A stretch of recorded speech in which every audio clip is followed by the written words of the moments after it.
언론인 여러분, 수고가 많으십니다. 제가 대구에 와서 본부장 역할을 시작한 지 오늘이 9일 차인데 아직까지는 여러분께 인사를 제대로 못 드렸는데 오늘 인사도 좀 드리고 또 여러분들 궁금한 말씀도 좀 서로 나누고 그래서 오늘 이렇게 뵙도록 했는데 함께 해주셔서 고맙습니다.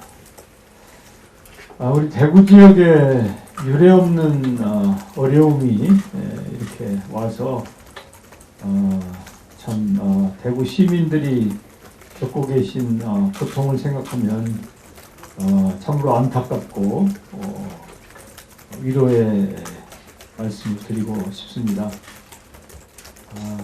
대구는 뭐 과거에도 지하철 문제 등 어려운 이 있었습니다만은 대구 시민들의 지혜와 단결 또 높은 자존심으로 어떤 어려움도 잘 극복하시고 오늘에 이르렀다고 생각합니다. 또 역사적으로는 2.28을 비롯해서 민주화운동에 앞장섰던 또 국채보상운동에도 최전선에서 애쓰셨던 분들이 바로 대구 시민들이셨기 때문에 항상 대구 시민들의 그런 높은 민주의식과 역사의식을 존경하고 또 위기를 극복하는 그런 지혜에 대해서도 존경의 마음을 갖습니다. 이번 그 코로나19 사태와 관련해서 시민 여러분들께서 사회적 거리두기 등 여러 가지 필요한 조치들을 자발적으로 해주시고 계시고 또 이 지역의 의료진이나 시민사회도 위기 극복을 위해서 앞장서 주시는 것에 대해서 감사의 말씀을 드립니다. 또한 우리 권영진 시장님을 비롯한 공직자 여러분들 모든 분들이 다들 일체감을 갖고 애써주시는 것에 대해서도 감사의 말씀을 드립니다. 제가 이곳에서도 물론 요즘은 그 화상회의 시스템이 아주 잘 되어 있어서 오늘 아침에도 국무회의를 주재하고 이 추경 예산안을 국무회의를 의결을 하는 등 이것도 매일 그 화상회의를 통해서 중대본 회의를 제가 주재를 하고 있습니다. 그러나 제가 이곳에 머무르는 것은 이 대구 경북에서 코로나19를 극복해야 그래야 우리 대한민국에서 위기를 극복할 수 있다는 생각을 가지고 위기 극복에 힘이 되고자 그리고 또 여러 가지 마음이 불편하시고 힘들어하시는 시민들과 함께 하고자 제가 이 자리에 와 있습니다. 특히 이제 그간에 확진자는 대단히 빠른 속도로 증가하는데 병실 확보가 거기에 따르지 못해서 참으로 송구하고 안타까운 마음이었습니다만은 이제 어느 정도 병실이 확보되었고 특히 경증 확진자들은 생활치료센터에 모시는 것으로 이렇게 지난주 주말에 그 지침을 규정을 바꿨습니다. 대응 체계를.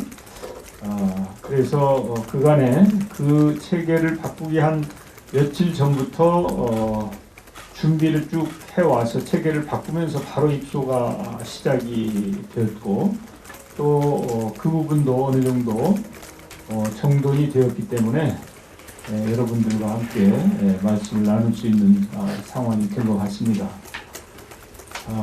이제 다시 말씀드립니다만은 위기 극복을 위해서 함께 해주신 모든 분들에게 진심으로 감사드리고 우리 대구 지역의 그 의료인들이 정말 고생이 많으신데 다시 한번 위로와 감사의 말씀을 드리면서 또 전국으로부터 많은 의료인들이 달려와서 자원봉사도 해주시고 함께 해주셔서 우리 대구의 코로나19 극복에 기여해 주신 점에 대해서도 진심으로 감사드립니다. 우리 공직자들 너무 수고 많고요. 그렇지만 우리가 이 위기를 잘 극복하고 보람을 느낄 수 있을 것으로 확신하면서 저는 대구 경북에서의 코로나19 극복이 대한민국에서의 극복으로 연결되도록 중대본부 본부장으로서 최선의 노력을 다하고자 합니다.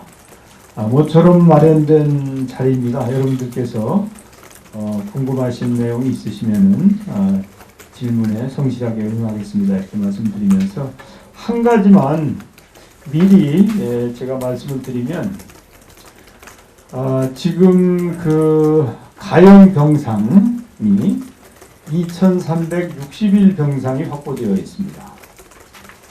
이 2,360일 병상 중에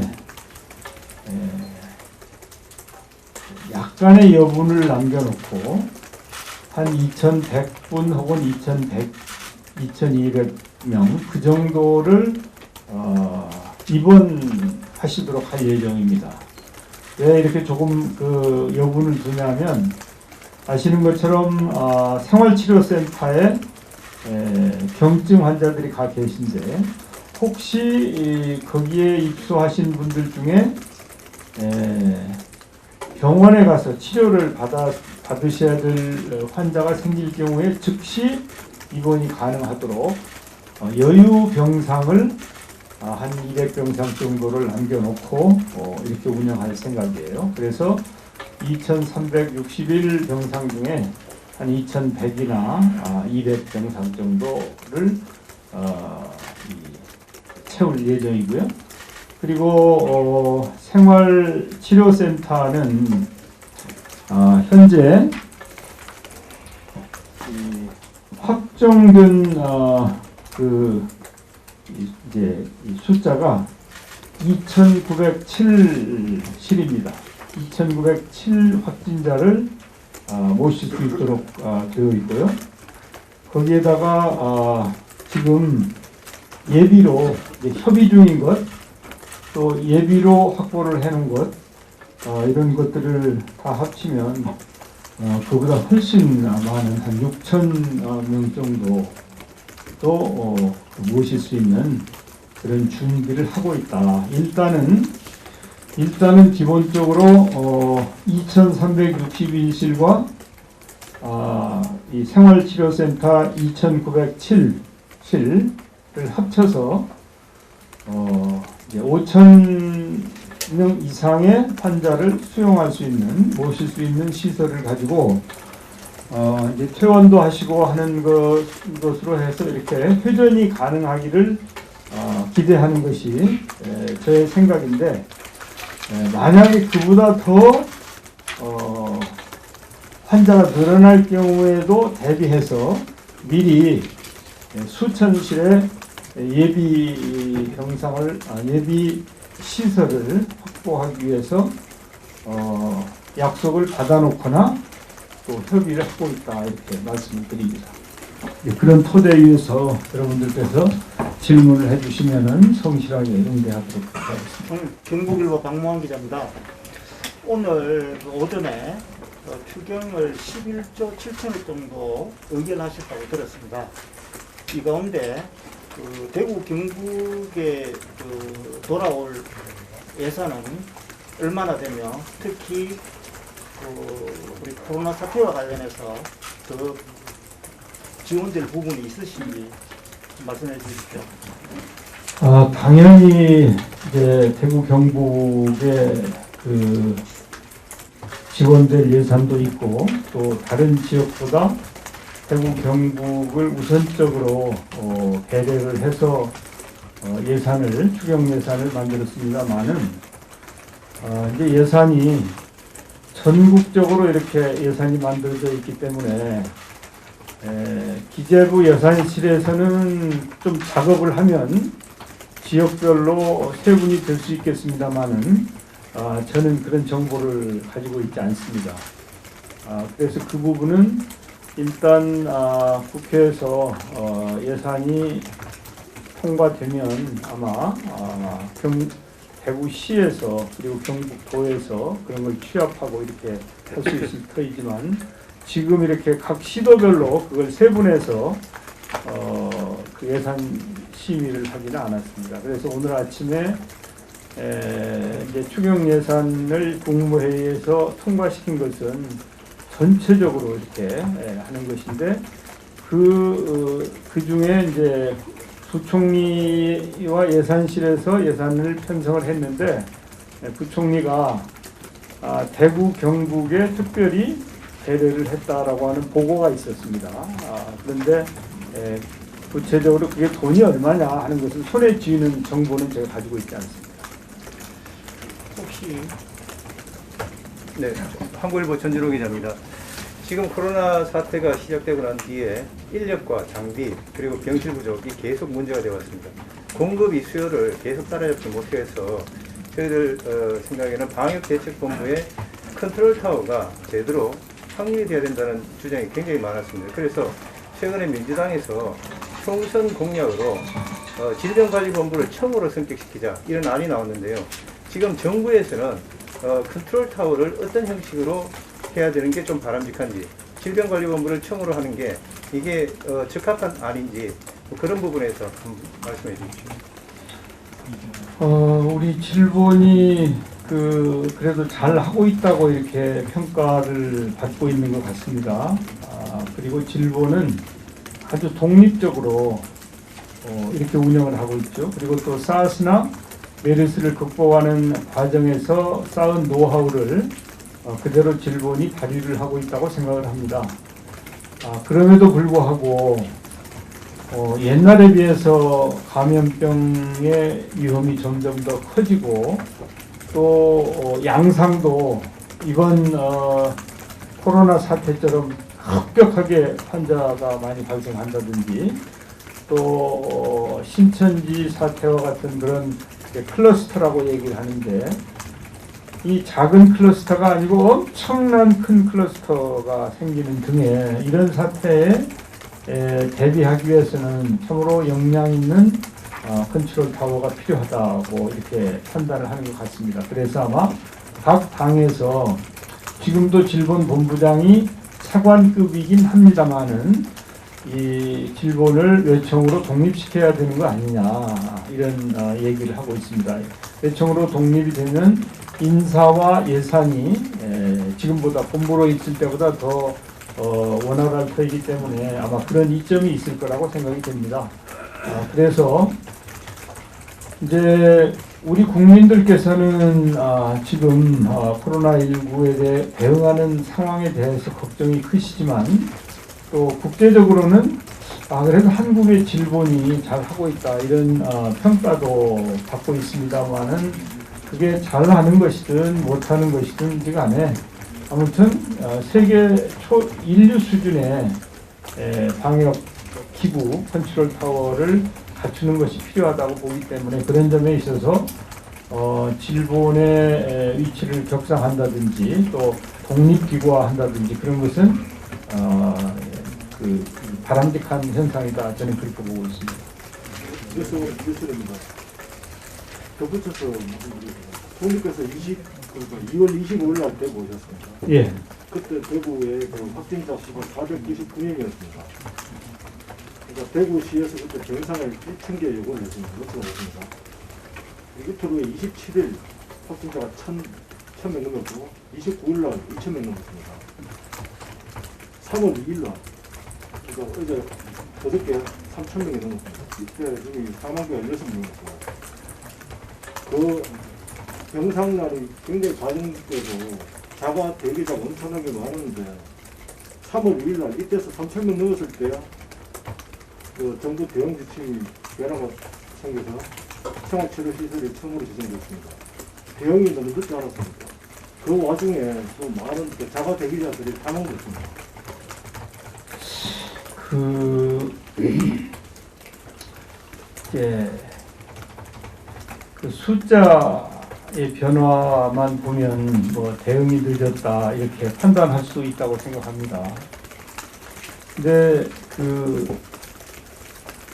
이 코로나19 확진자를 위한 병상을 확보하는 일을 그냥 통상 병상을 확보하는 것과 같이 생각하시면 그것은 상황을 제대로 보고 있는 것이 아니다, 이렇게 말씀드릴 수 있죠. 그냥 입원실을 확보하는 것과 코로나 확진자를 위한 입원실을 확보하는 것은 대단히 큰 차이가 있다. 그냥 빈 방을 찾는 것은 그렇게 어렵지 않을 수 있지만, 이제 이 코로나 확진자는 이제 전염병에 감염이 된 환자이기 때문에 그 병실을 마련하는 일은 참으로 지난한 일이다, 이렇게 이해를 해주셨으면 좋겠습니다. 그리고 대구시가 예상했던 것이나 또 제가 예상했던 것보다 확진자 증가 속도가 훨씬 앞질렀기 때문에 우리들이 발을 벗고 달려갔는데, 그럼에도 불구하고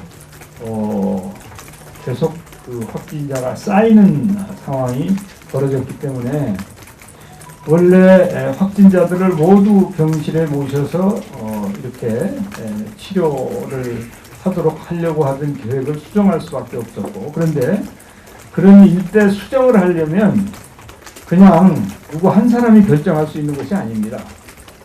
그것은 전문가들의 충분한 의견 수렴과 전문가들과의 논의를 통해서 지난 일요일 날 그 정책을 바꿨지만, 사실은 그 정책을 바꾸기 며칠 전부터 준비를 해가지고 지난 일요일에 중대본에서 결정을 한 겁니다. 그래서 이제 지난 일요일 날 생활치료센터에서 확진자를 모실 수 있게 되었기 때문에 지금은 병실과 그 생활치유센터를 합치면 5,000실 이상의 이 확보가 된 겁니다. 그러니까 이런 일들은 그냥 하루나 당장 이렇게 무슨 우리가 어디 가서 뭐 물건을 사거나 이렇게 하는 게 아니고 상당한 그 준비 기간이 필요하고, 그런 준비를 통해서 제도도 바꾸고 병실도 확보하고 치료센터도 확보하는 것이다. 여러분, 한 200명의 생활치료센터가 한 곳에 확보를 했을 때 거기에는 의료진과 또 행정요원과 여러분들을 합쳐서 한 최소한 10% 이상, 20명 이상의 지원 인력이 함께 거기 동반되는 것입니다. 이제 그러니까 그냥 쉽게 생각하면 그냥 병실에서 그냥 입원시키면 될 거 아니냐, 또 어디 생활진료센터가 구분되면 그냥 들어가면 될 거 아니냐. 지금 진료센터나 병실이 마련이 됐는데도 119 구급대가 100대가 넘는 차량이 와서 하는데도 지금 그 하루에 금방 안 되고 며칠 지금 빈 병실이 있음에도 며칠 걸리고, 또 빈 생활진료센터가 있음에도 불구하고 며칠 걸리는 이제 그런 프로세스를 거쳐서 이루어지기 때문에, 그런 부분에 대한 것을 생각하신다면 이렇게 꼭 대응이 늦었다, 빨랐다라고 이렇게 평가하시는 일이 그렇게 쉬운 일은 아닐 것이다, 이렇게 말씀드리고 싶어요. 영양신문에 밝혀옵니다. 그 생활치료센터가 2,970을 확보했다고. 2,907. 거기에 대구를 포함한 몇 개 시도에 몇 개인지 알고 싶고, 그리고 생활치료센터 확보했다는 경주 몇 개는 이게 취소돼 있거든요. 그래서 왜 그런 사례가 일어나는지 생활치료센터 그걸 다 다른 지자체가 협조를 했는지 그걸 좀 알고 싶습니다. 대구를 포함해서 몇 개 시도에 몇 개가 생활치료센터. 그렇게 이제 구분을 하지는 않았는데, 아시다시피 이제 1번이 이 교육부가 가지고 있는 대구시의 중앙교육연구원 아닙니까? 그것을 필두로 해서 경북 중심으로 해서 경북과 대구 그리고 충남 이런 곳들을 중심으로 해서 충남, 충북, 대구, 경북, 충남, 충북 얘기했죠. 이렇게 여러 그 지자체에 걸쳐서 이제 확보가 됐다는 말씀을 드리고요. 이제 그 확정이 된 것도 있고, 제가 확정이 된 곳이 그 2907이다 이렇게 말씀을 드렸는데, 이제 협의 중인 곳들도 있고요. 또 협의가 되었지만 이제 조금 더 우리가 이제 최악의 경우에 그쪽에 거기를 사용하고 그보다 좀 좋은 시설을 활용해야 되겠다는 것도 있고 해서 그 2361 병상과 2907 실은 확실히 확보된 것이다 이렇게 말씀드리고요. 경주의 K호텔은 이제 그 호텔 측과는 이야기가 되었는데 아직 시설이 완비되지 않았기 때문에 그것은 협의 중인 것으로 이렇게 분류가 되어 있습니다. 네, 저 한국경제 오경훈 기자입니다. 기자분들이 좀 날카로운 질문 많이 하실 것 같아서 일단 저는 그 청년님께서 25일부터 오셔가지고 지금까지 대구에 있어 주신 데 대해서는 대구 시민 항상 감사를 드립니다. 그 아웃오브 사이트 아웃오브 마인드라고 여기 다니러 가시지만 대구에 안 계시면 대구에 아픈 가서 조금만 함께하기 어렵다고 생각을 합니다. 그 점에서는 총리님 모시고 나서 대구시의 반응도 그 정부나 대책을 요구하면 18일부터 25일까지는 전혀 움직이지를 않았다고 해요. 그러나 25일 이후에 좀 돌아간다는 이야기를 합니다. 그런 측면에서 총리님 계신 거는 정말 잘한 일이다 이렇게 생각을 하는데, 보통 기업들이 위기 상황에 오면 시나리오 변경을 합니다. 플랜 A도 있고 플랜 B도 짜고, 그래서 대구시가 18일부터 25일까지 어떤 그런 시나리오별로 환자 수가 300명, 500명, 700명, 1000명, 1300명 이상으로 갈 거에 대비해서 여러 가지 대안을 요청을 했는데 그 부분들이 초기에 작동을 하지 않았다. 이런 얘기를 하고 실제 그런 결과들이 발생하고, 그 국가가 아픈 사람이 있는데 병원을 못 간다는 것은 그거는 국민들이 국가를 신뢰할 수가 없는 부분입니다. 그것이 발생한 부분에 대해서는 그 일요일날 전문가들 몇 분이 내려와서 이 경증, 중증 이 분리하는 정책의 변화를 이야기하셨는데 그 전에 보건복지부나 정부에서 분명히 그거는 사과를 하고 저는 넘어가야 된다고 보거든요. 그래서 사과도 중요하지만 앞으로 이런 일이 또 생길 수 있기 때문에 질본이나 정부가 그런 시나리오별로 미리 대응을 못한 거는 정부가 지금 핑계를 댈 게 아니라 그 부분 잘못을 좀 인정해야 되는 거 아닌가, 저는 이렇게 생각을 합니다. 견해가 어떠십니까? 아시다시피 코로나19는 신종 전염병입니다. 그러니까 콜레라나 장티푸스가 아니고 이것은 지구촌에서 아직 백신도 개발하지 못하고 또 이 병이 실체가 무엇인지에 대해서 정확한 그림이 나오지 않은 그런 전염병입니다. 그럼에도 불구하고 기대하시는 것처럼 미리 다 예비하고 잘 했으면 최선이겠습니다만은 그런 만큼 한계가 있을 수밖에 없지 않겠는가 하는 것이 상식이라고 생각을 합니다. 그리고 이제 제가 처음에도 말씀을 드렸지만요, 이 병실이 빈 병실이 없어서 확진자들이 입원을 못한 게 아니지 않습니까? 이 새로운 신종 전염병에 맞는 병실이 없어서 입원을 못한 거 아닙니까? 그렇기 때문에 그것을 준비하는 과정이 필요하고 그걸 준비하는 것이 빠르면 빠를수록 좋지만 준비하는데 시간이 필요하다고 하는 점은 우리가 이해를 할 부분이 있다 이렇게 말씀을 드리고요.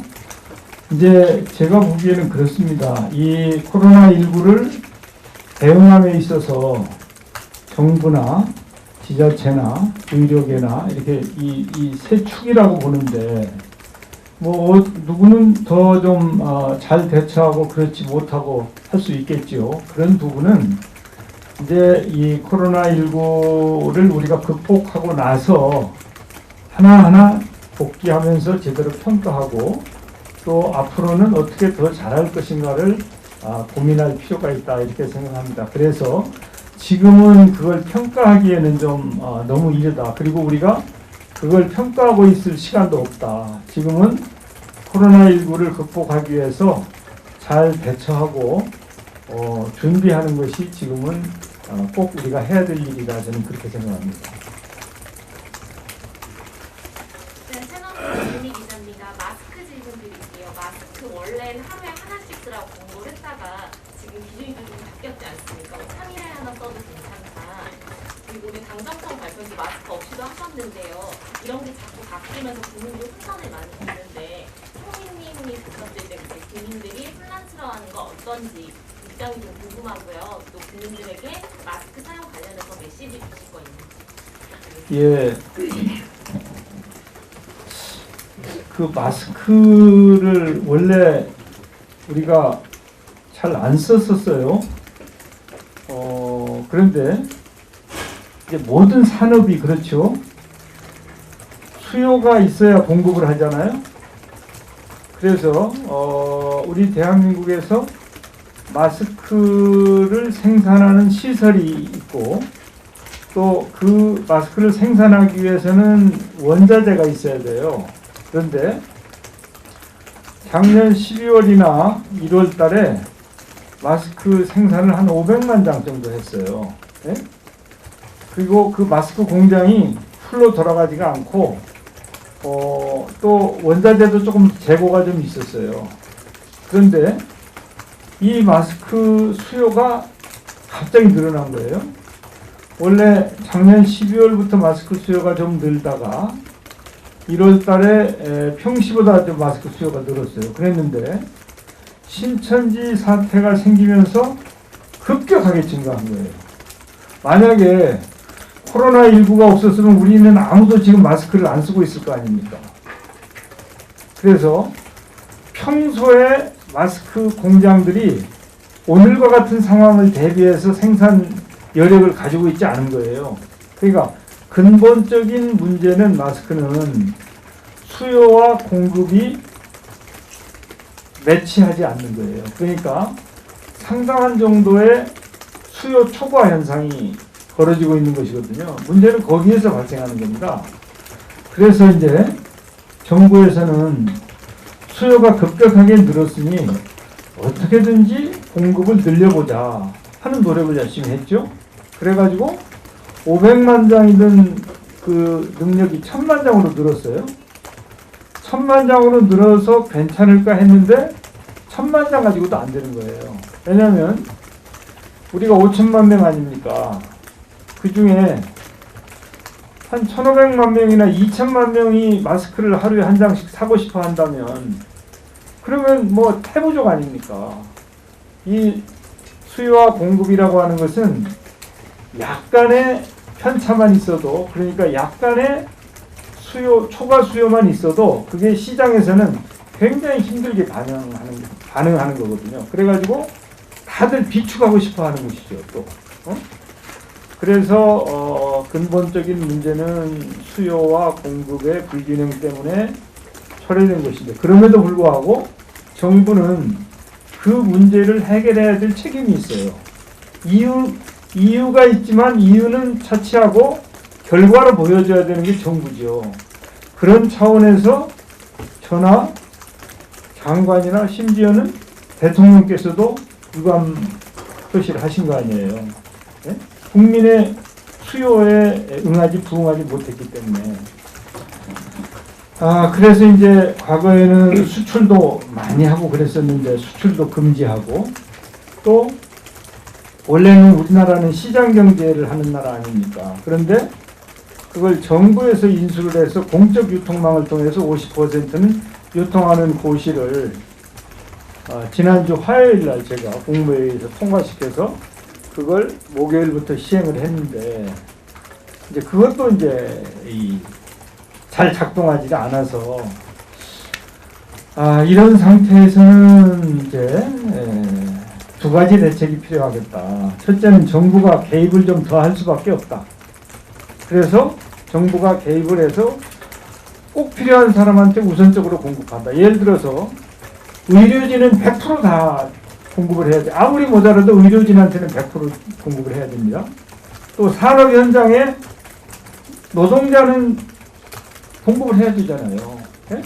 그래서 우선적으로 해야 될 때 또 취약계층 이런 데는 하면서 공적인 개입이 필요하다. 그래서 그것을 지난번에도 이미 지난주에 했는데 그거 가지고 안 되니까 좀 더 공적인 개입을 심화해야 되겠다. 그러면서 어떻게 이걸 형평성 있게 할 거냐. 공적인 이제 공적인 영역이 개입을 했는데 이게 불공정하게 분배가 되고 유통이 되면 그러면은 이제 억울한 사람들이 생기고 하니까 안 되죠. 그래서 이제 두 가지 이런 것이죠. 이제 배급제 비슷한 그런 배급제와 시장 경제를 함께 조화시키는 그런 방안을 지금 마련하고 있습니다. 예. 원래 시장 경제에서 약간의 공적인 기능을 첨가했다가 지금은 배급제에 준하는 정도의 시장 경제를 약간 가미한 그런 방안을 지금 새로 만들고 있습니다. 그리고 이제 우리가 이제 상황을 공급을 최대화했는데, 그리고 앞으로도 공급을 더 늘리기 위해서 원자재를 해외에서 수입도 하고, 어제도 제가 구미에 가서 필터 생산을 좀 늘려주도록 요청도 하고, 이래서 국내외 쪽으로 생산량을 늘리는 노력을 하고 있는데, 그렇게 해서 문제가 해결이 되면 괜찮겠지만 그게 안 될 경우에는 이걸 일회용으로 하루만 쓰는 게 아니라 뭐 조금 더 쓰게 더 쓸 수 있는 분, 뭐 하루 내 땀 흘리고 많이 쓰는 분은 이틀 못 쓰겠죠. 그렇지만 잠깐 썼던 분은 뭐 조금 더 쓴다든지, 그래도 또 도저히 해결이 안 된다. 그럴 경우에는 안 쓰는 것보다는 조금 성능이 떨어지는 면 마스크 같은 것을 써도 안 쓰는 것보다는 낫다. 왜냐하면 이게 지금 두 가지 아닙니까? 하나는 침이 튀기는 걸 방지해서 남한테 해를 안 끼치는 것과, 혹시 있을 수 있는 바이러스를 이 필터가 들어오지 못하도록 막아주는 것, 그게 마스크의 역할이거든요, 현재. 그래서 뭐 KF80 이상이 좋지만 그게 전혀 아무리 노력을 해도 그걸 수요를 다 충족시킬 수 없다. 그럼 어떻게 하겠어요? 면 마스크라도 안 쓰는 것보다 나은 거다. 이제 이런 차원의 접근인 거예요. 그래서 근본적으로 정부는 공급을 늘려서 국민들의 수요를 다 충족해주는 노력을 한다. 그러나 그게 부족할 때는 꼭 필요한 사람을 우선으로 해서 공급되게 되되 공평하게 국민들이 느끼실 수 있도록 공급 방법을 조정한다. 그래도 안 되면 조금 부족한 것이라도 좀 안 쓰시는 것보다 쓰시는 게 낫다. 이렇게 이제 단계적으로 접근해 하는 것이 마스크 해법이다. 이렇게 말씀드립니다. 사실 총리님께서 대구로 내려온 이유가 단순히 이제 방역 대책을 진두지휘하는 것뿐만이 아니라 대구 시민, 대구 경북 시도민들이 지금 저 매일신문의 김근우 기자입니다. 처해 있는 상황에 대해서 좀 공감을 하고 그 상황에 맞춘 정책을 좀 어떻게 보면 펴시기 위함이 아닌가 싶습니다. 사실 요즘 시민들이 가장 체감하는 부분이 동성로라든지 번화가를 나가보면 텅텅 비었거든요.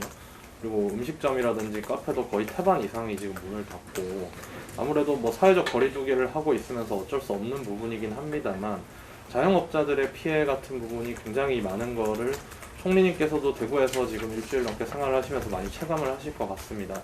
비단 이제 이런 지역 자영업자들뿐만이 아니더라도 뭐 그 검사 키트를 만드는 시젠이라든지 또 급격하게 이제 인력 수급을 늘렸던 마스크 업체라든지 이런 어떤 경제적인 부분에서 향후 이 코로나19로 인한 피해 폭풍이 이 코로나19로 인해서 어떤 병에 걸려서 숨지는 사람들보다 그 폭풍이 더 무섭다는 얘기까지 나오고 있는데 이 부분에 대해서 어떤 대구에 계시면서 좀 고민하신 부분이 있는지 앞으로 좀 어떤 식으로 이 위기를 극복해 나가실 방침이신지 한번 들어보고 싶습니다.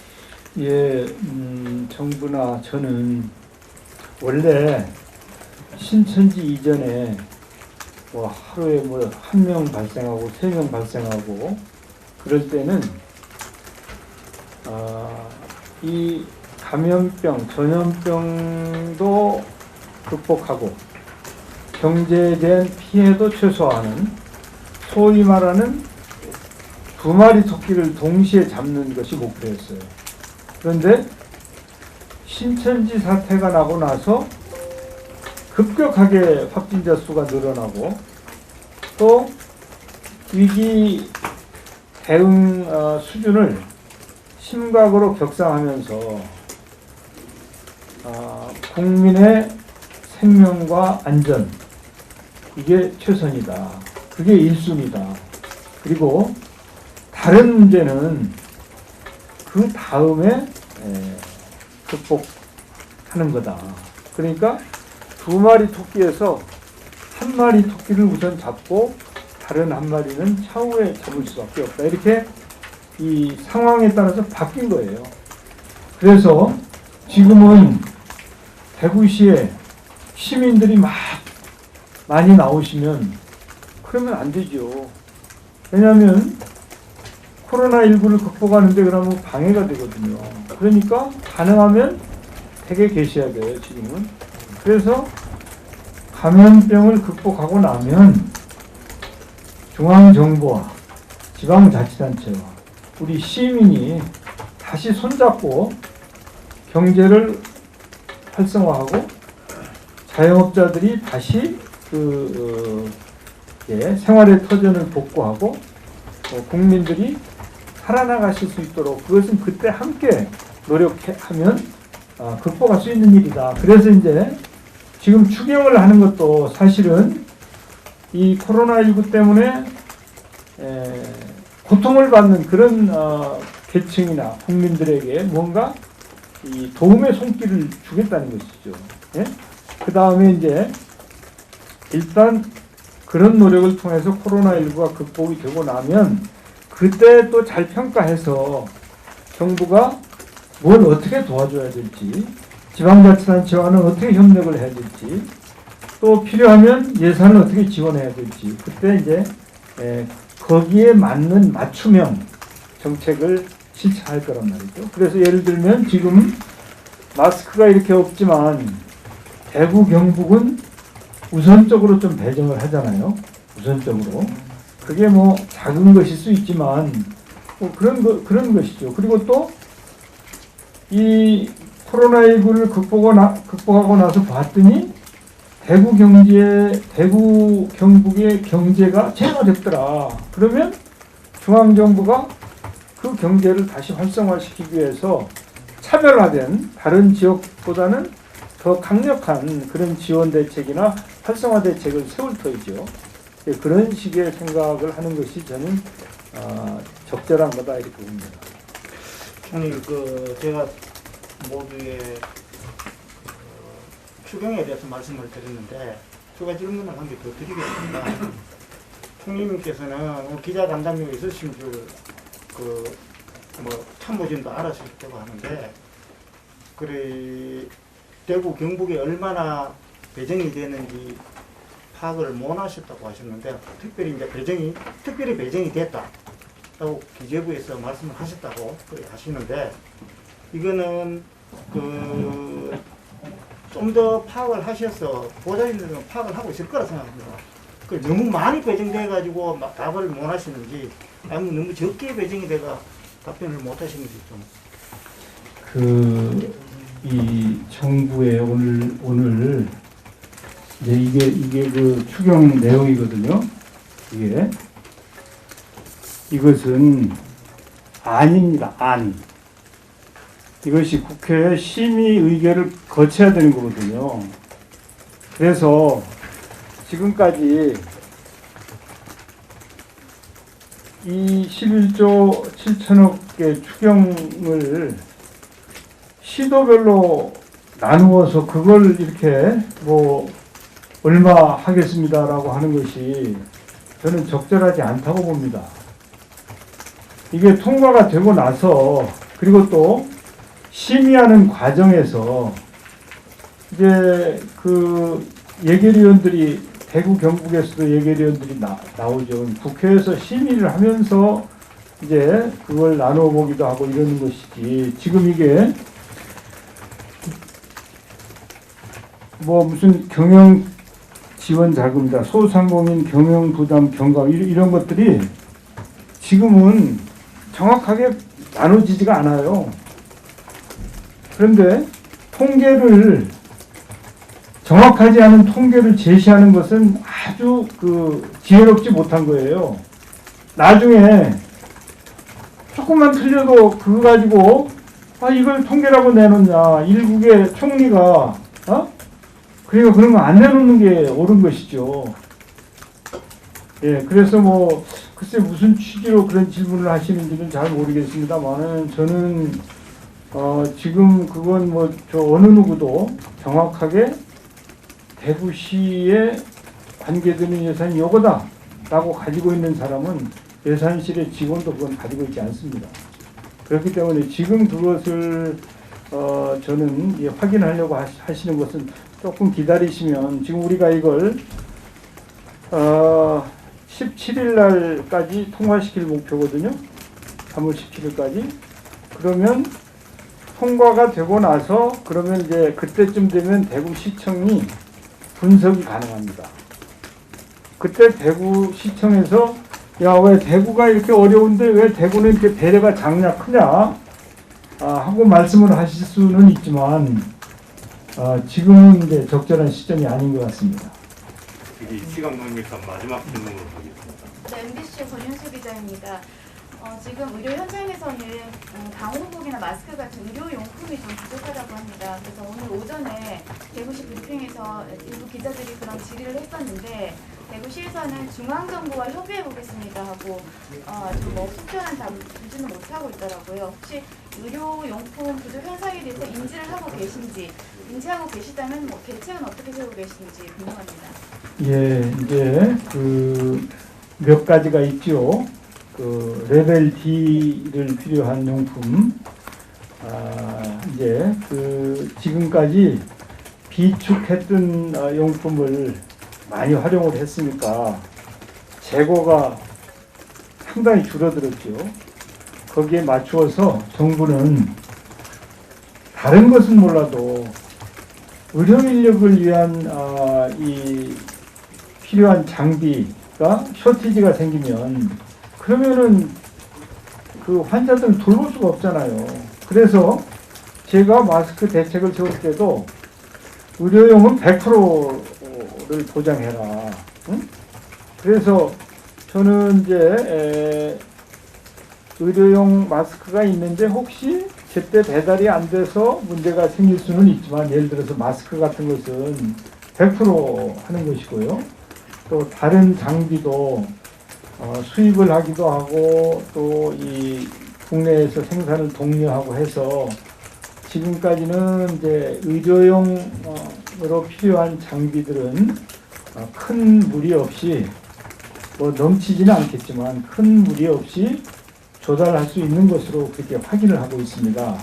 그래서 당연히 이제 이런 코로나19 같은 전염병과 싸우고 있을 때는 1차적으로 의료용 장비의 수요와 공급 이런 부분은 질본이나 복지부에서 잘 챙기고 있어서 그 부분은 차질이 없도록 하겠다고 하는 말씀을 드립니다. 예, 마지막 질문으로 하겠습니다. 총리님께서 일주일가량 매일 500명이 넘는 확진자가 나오고 있지만 앞으로 이 3일 내에 조금 변화가 있지 않을까 기대한다 이렇게 말씀하셨는데 어떤 말씀이신지 설명 부탁드립니다. 예, 제가 뭐 점을 친 건 아니고 기대한다고 말씀드린 거거든요. 지금 대구의 경우를 보면 지금까지 오늘 405명이 발생했잖아요. 400명 이상 발생한 날이 6일입니다. 지금까지 400명 이상. 그리고 오늘 현재 4,005명의 확진자가 있는 상태예요. 그런데 9일과 16일 두 번 신천지 예배가 있었잖아요. 거기에 관련된 유증상 환자들은 저는 지금 다 끝났습니다. 그분들이 가장 고위험군이라고 보고 있는 것이거든요. 그래서 그냥 상식적으로 고위험군의 진단이 끝났으니까 아마도 이 어느 정도 그 확진자 수가 좀 줄어들 수도 있지 않겠냐 하는 기대 섞인 그런 기대인 것이죠. 그렇다고 뭐 보장하는 건 아니고. 그러니까 너 왜 줄어들 거라고라든지 안 줄어드냐고 말씀하시면 그때는 저는 할 말이 없죠. 기대도 못합니까? 이렇게 얘기를 못해요. 그런 기대를 하고 있는 거예요. 그런데 그 기대가 막연한 기대가 아니고 합리적인 그 추론에 의한 기대를 하고 있는 것입니다. 그건 희망이 섞인 그런 기대다 이렇게 받아들이시면 되겠습니다. 저희 예정된 시간이 한 5분이 지났습니다. 그래서 간단하게 총리 이번에 그 자영업자 뭐 생계 지원 시간의 텀이 있는데 사실 일용직 노동자들이나 하루 벌어 먹고 사는 사람들은 이 시간이 길어지면 지원을 해도 안 되는 데드라인이 있지 않습니까? 이번 특경에 그게 포함이 되어 있는지요? 글쎄요, 제가 주문은 했었는데 예. 이게 이제 일용직 노동자들에 대해서 좀 반영을 해야 될 거 아니냐. 네네. 주문을 했었는데 아마 이제 그게 어떤 일용직을 어느 지역에서 어떻게 하고 예. 그런 부분이 좀 이 불확실해서 네네. 제대로 반영은 안 된 것으로 이렇게 알고 있는데 다시 한번 확인해 봐야 되겠습니다. 네, 이제 질문은 끝내고요. 마지막으로 총리께서 마무리 말씀을 부탁드립니다. 예, 다시 한번 우리 대구시나 전국의 공직자 여러분들께 애써주셔서 감사하다는 말씀을 드리고요. 또 의료인 여러분들, 특히 자원봉사를 위해서 달려와 주신 여러분들에게 진심으로 감사를 드립니다. 이제 우리 간호사관학교 학생들이 졸업하자마자 다 이쪽으로 왔어요. 그리고 공보위들이 750명이 국방부에서 군사훈련을 조금 유예하면서까지 또 이제 이쪽으로 와서 도울 것입니다. 그래서 제가 보기에는 중앙정부나 지방자치단체나 의료계나 다들 최선을 다하고 있다 이렇게 생각을 합니다. 그래서 그런 모든 분들에게 진심으로 감사드리고 보니까 아주 경무에 시달리는 간호사들이 계시더라고요. 그리고 그분들은 댁에도 잘 못 들어가시더라고요. 가족들한테 혹시 감염될까 이런 것들 때문에. 그래서 다들 이렇게 애를 쓰고 있는데 이런 때는 서로가 서로를 좀 격려하는 것이 좋지 않냐. 그리고 따질 것은 이 위기를 극복해놓고 따져도 되는데 격려는 하지 않고 이제 따지고 또 경우에 따라서는